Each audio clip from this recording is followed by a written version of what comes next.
At that time, Herod the Tetrarch heard the report about Jesus and said to his servants, "This is John the Baptist. He is risen from the dead, and therefore these powers are at work in him." For Herod had laid hold of John and bound him and put him in prison for the sake of Herodias, his brother Philip's wife, because John had said to him, "It is not lawful for you to have her." And although he wanted to put him to death, he feared the multitude, because they counted him as a prophet.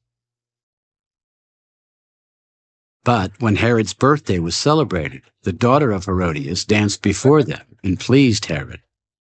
Therefore he promised with an oath to give her whatever she might ask. So she, having been prompted by her mother, said, "Give me John the Baptist's head here on a platter." And the king was sorry. Nevertheless, because of the oaths and because of those who sat with him, he commanded it to be given to her. So he sent and had John beheaded in prison. And his head was brought on a platter and given to the girl, and she brought it to her mother.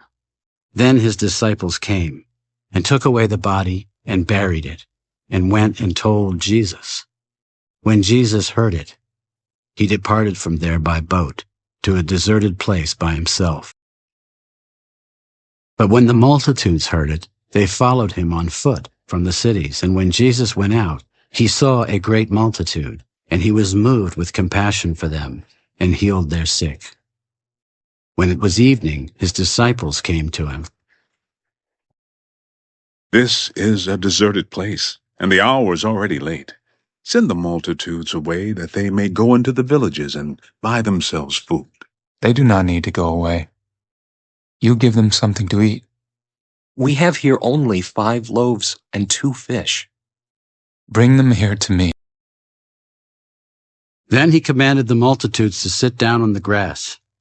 And he took the 5 loaves and the 2 fish, and looking up to heaven, he blessed and broke and gave the loaves to the disciples, and the disciples gave to the multitudes.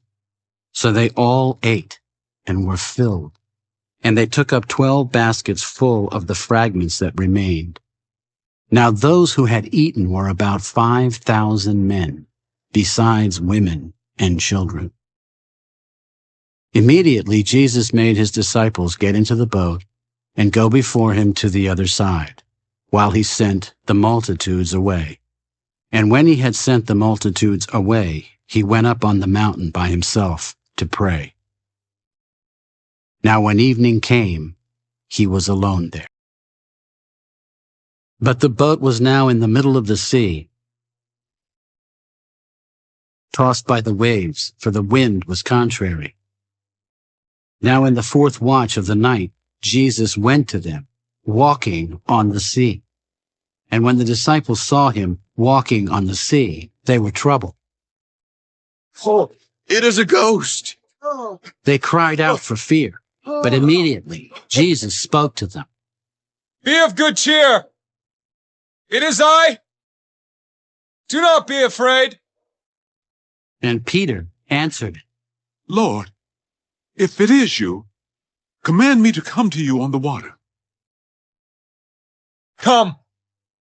And when Peter had come down out of the boat, he walked on the water to go to Jesus. But when he saw that the wind was boisterous, he was afraid, and beginning to sink, he cried out, "Lord, save me!" And immediately Jesus stretched out his hand and caught her. "Oh, you of little faith, why did you doubt?" And when they got into the boat, the wind ceased. Then those who were in the boat came and worshipped him. Truly, you are the Son of God.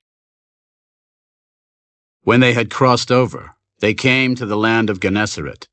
And when the men of that place recognized him, they sent out into all that surrounding region, brought to him all who were sick, and begged him that they might only touch the hem of his garment.